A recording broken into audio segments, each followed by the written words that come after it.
folks? It's time to kick it old school. Welcome to Advice for Future Authors. In this panel, I will be discussing various advice for anyone who wants to be a novelist.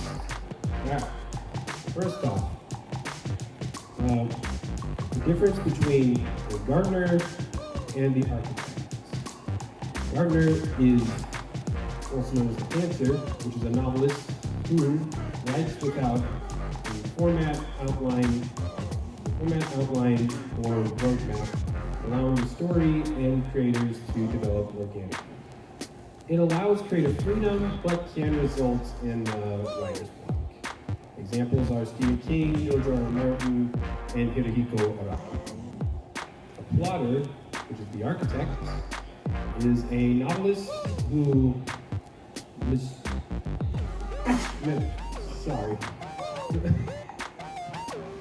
who plans, outlines, and structures their story before writing their first draft. There is less writer's block, and it lays out character development and world building. However, it can feel rigid, preventing parts of the book from being adapted. Examples are Brandon Sanderson, Frank Herbert, and Hiromu Arakawa from The Alchemist. This, read a book. Simple way to put it.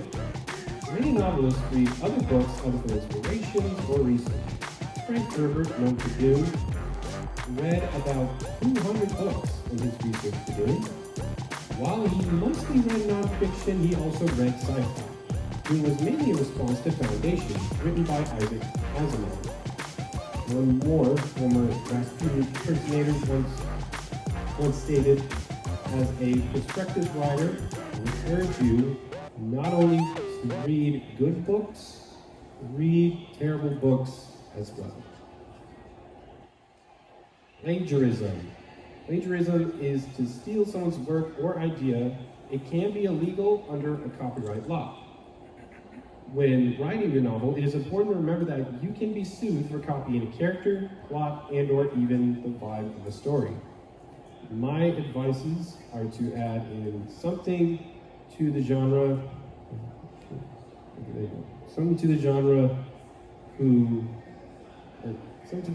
that was never had it in, to make it more unique and to make the character a bit different, which leads into one series that I'm about to bring up, and it'll be relevant. Is the volume working?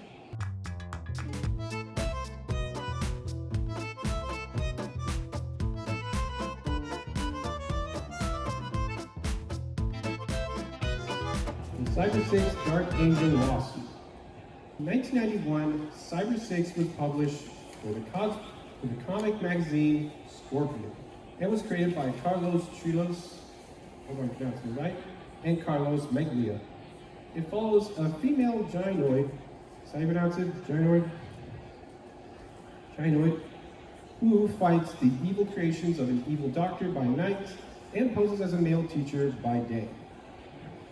In 1999, the comic series was adapted into an animated series, with Canada, Argentina, and Japan on the production team. A little interesting fact about this show, the Ocean dub cast of Dragon Ball worked on this series. It's really cool. But anyways, in the year 2000, James Cameron and Charles H. Eagley created Dark Angel. This would lead to Cameron being sued by Trilos and Meglia for allegedly copying Cyber 6 because of how the plots were. Jessica Alba was in Dark Angel, by the way. I forgot the plot. But anyways, the lawsuit was eventually dropped due to the lack of financial resources, which, I mean, you could say that James Cameron got lucky. But still, there is a danger to plagiarism.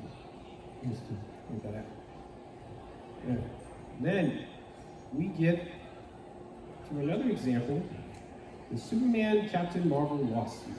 In 1940, Wiz Comics issue 2 introduced Billy Batson, also known as Shazam. At the time, he was known as Captain Marvel. DC sued Fawcett due to the fact that Shazam was too similar to Superman. Although Fawcett won the lawsuit, they agreed to stop publishing the classic Captain Marvel comics and settled for $4 million. Here are some notable differences between Shazam and Superman as examples of making the character more interesting. Shazam's powers are magic-based, while Superman's are science-based. Superman, at the time, was able to leap tall buildings in a single bound, while Shazam was able to fly. It's important to remember that the Max Fletcher cartoons did allow Superman to fly, and that was later adapted. The characters. One type of character expected in this day and age is the three-dimensional character. They are portrayed more realistically and need to have motivations, emotions, personality traits, flaws, weaknesses, and development throughout the story. The biggest example I can think of is Superman, at least how he's portrayed in modern times. His motive now is truth, justice, and a better tomorrow. Back during the Cold War, it was truth, justice, and the American way, but then over time they kept changing it. And his weakness, of course, is green kryptonite, radioactive remains of his home planet Krypton. Notably, gold kryptonite removed Superman's powers. Many writers, and even James Gunn and Zack Snyder, when he worked on Man of Steel, would call his life an immigrant story, at least how it's portrayed today. Not to get too into it. By the way, Alan Moore once stated, the importance of making your character three-dimensional can't really be overstated. Steven Spielberg once said, there are themes that are character themes, that are personal themes, that David Lean created a portrait, surrounded the portrait with a mural of scope and epic action, but at the heart of Lawrence of Arabia is who am I? Creating characters. You can also take inspiration from someone you idolize or a figure that you either love or hate. Brian Michael Bendis, most known for his creation on Miles Morales, begins with someone he knows and takes inspiration from them. For example, Aunt May in the Ultimate Spider-Man comics strongly resembles his mother. If you name a character or object after a song or historical figure, it has to mean something.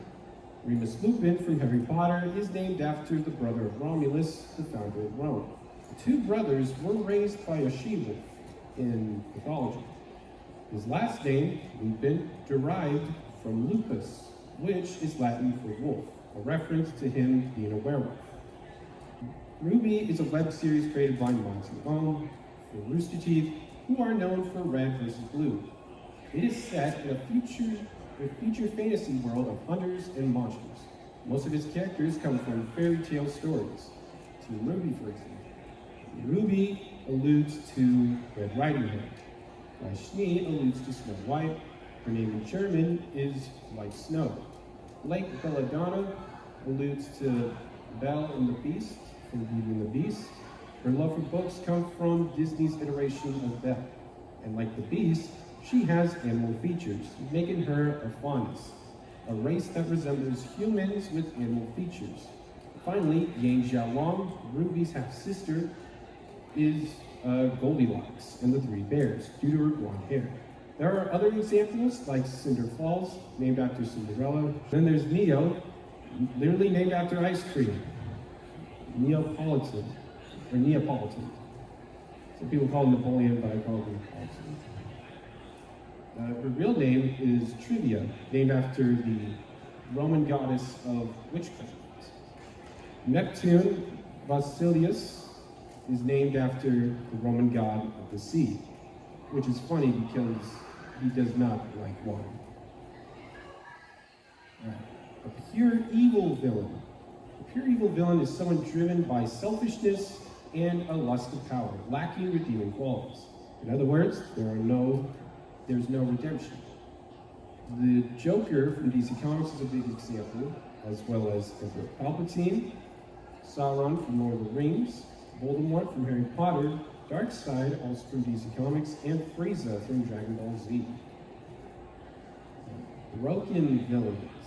The broken villain is a character whose evil actions stem from psychological or emotional trauma and or a tragic backstory.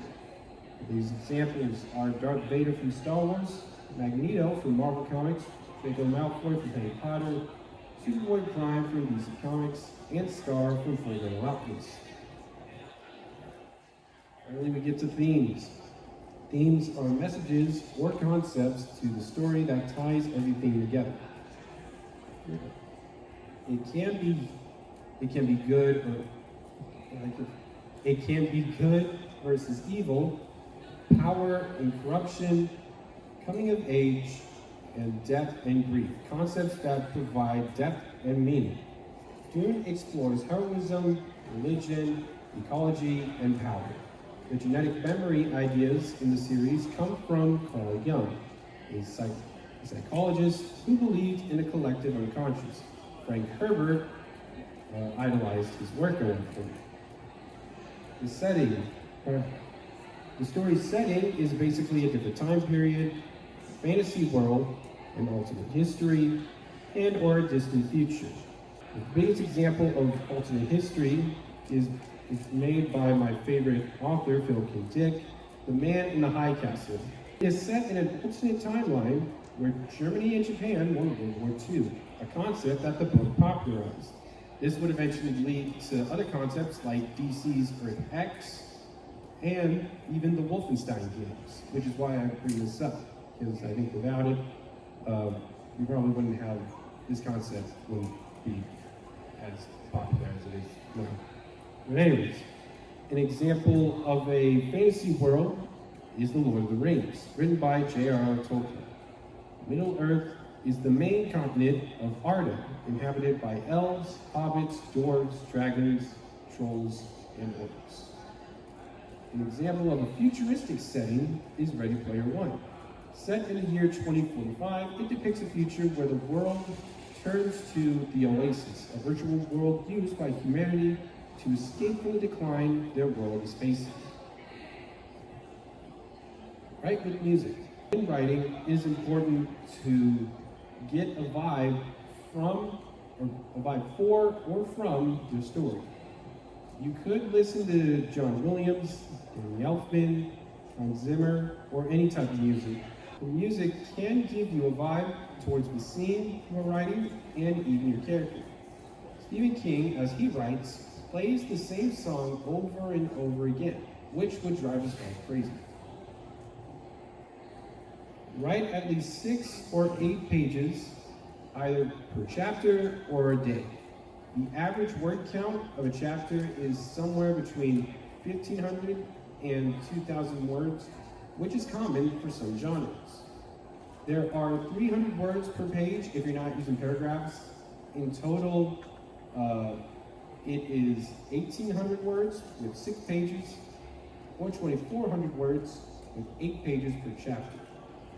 I would say take your time with this one if you can't but if you have an idea, it is important to write it down. Like whenever I'm at, let's say, my family's house, or let's say at a job, or just anywhere, you just have that spark where you just have an idea, you want to write it down quick, which is good. Font size, to me, should be, font size should either be 12 or 14. Word font can either be Garamond or Times New Roman. Your line should be justified, and your paragraph spacing should be doubled. Sanderson sets 2,000 to 2,500 words a day, and 10 pages to 20 pages as his goal when writing. The Hero's Journey. The Hero's Journey was created by Joseph Campbell in 1949, when he wrote The Hero with 1,000 Faces. It is a framework that details the hero's quest in 12 different steps. 1. The ordinary world. 2. Call of adventure. 3. Refusal of the call. 4. Meeting the mentor. 5. Crossing the threshold. 6. Test allies' enemies. 7. The approach. 8. The ordeal. 9. Reward. 10. Rollback. 11. Resurrection. And 12. Return the elixir. Right, now we get to this one right here. Dan Harmon's story circle. Dan Harmon, the co-creator of Rick and Morty, created his own story circle, which now has 8 steps. 1 is they are in a comfort zone, or a zone of comfort. 2, but they want something. 3, they enter an unfamiliar situation. 4, adapt to it. 5, get what they wanted. 6, pay a high price. 7, then return to their familiar situation. And finally, 8, having changed. The 3-act structure. 3-act structure is probably the most popular format in storytelling. Most writers would use this here in screenwriting. So for Act 1, it's the setup, which is 25% of the story. It introduces the characters and their world, which begins its exploitation. Act 1 must have a hook that catches the attention of the audience, the ordinary world that the protagonist lives in, the inciting incident that disrupts the hero's life, and a question that will be answered in Act 3. The biggest example of Act 1 is Star Wars A New Hope. This featured the introduction of Luke Skywalker and his life on Tatooine before his adventure begins. Then we get to Act 2, which is 50% of the story and is also known as the confrontation. It presents the rising action, a series of events that increase tension, suspense, and interest into the story. The midpoint is half of the story and the crucial turning point, impacting character development, plot progression, and even plot twists. In the second act of Spider-Man Homecoming, as an example, Peter Parker tries to be a hero without fully understanding his limits. We get to Act 3, one of my favorite acts. Act 3 is the remaining 25% of the story and is also known as the resolution.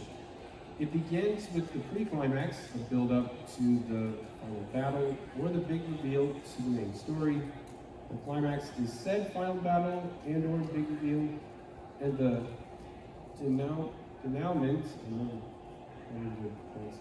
which is French for the rising, which is French for the action of untying, is answering some questions as the story has a conclusion. The third act of Indiana Jones and the Last Crusade is called Save Dad. In this act, Henry Jones Sr. is shot, raising the stakes. In an effort to save his father, Indy goes through many trials in the temple to acquire the Holy Grail and prevent certain German soldiers from using the Grail.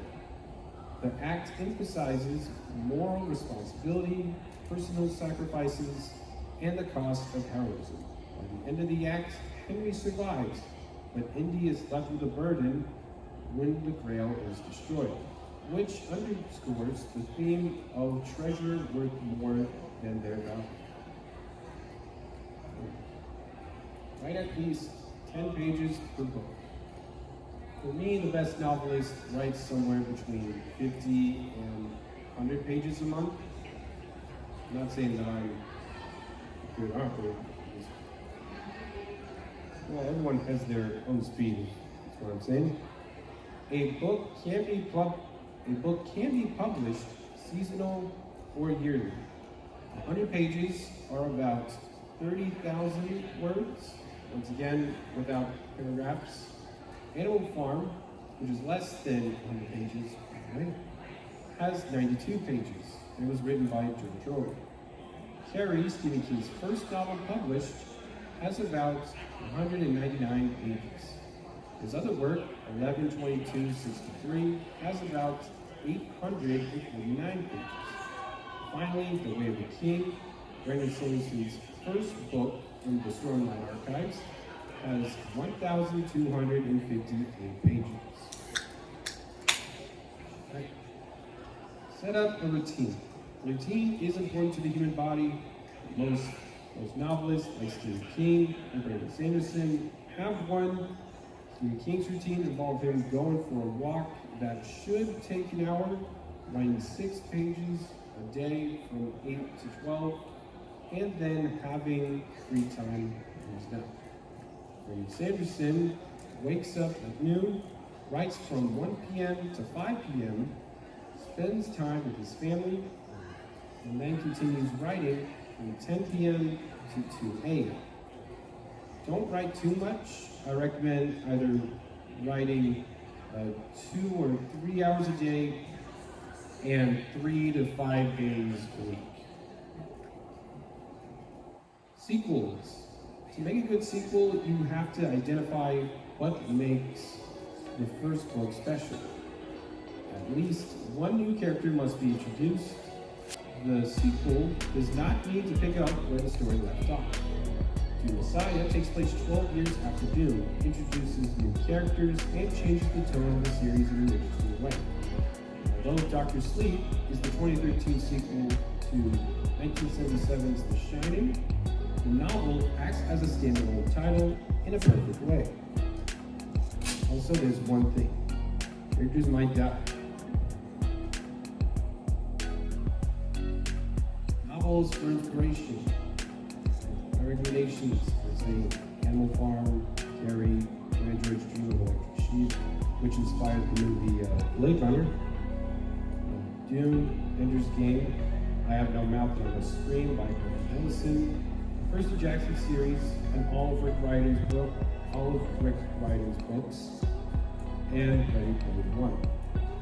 Our book creators for inspiration. Alan Moore, who is the comic book writer of Watchmen and Superman, Whatever Happened to the Day of Tomorrow. Brian Lee O'Malley, comic book creator behind Snot Girl and Scott Pilgrim. Gerard Way, singer of My Chemical Romance, and writer of The Umbrella Academy. Bob Kirkman, writer of The Walking Dead, and Invincible. And manga for inspiration. Aquaman, Berserk, Chainsaw Man, Fullmetal Alchemist, JoJo's Bizarre Adventure, Jujutsu Kaisen, Monster, Vinland Saga, and Yu Yu Hakusho. Movies for inspiration. Citizen Kane, directed by Orson Welles.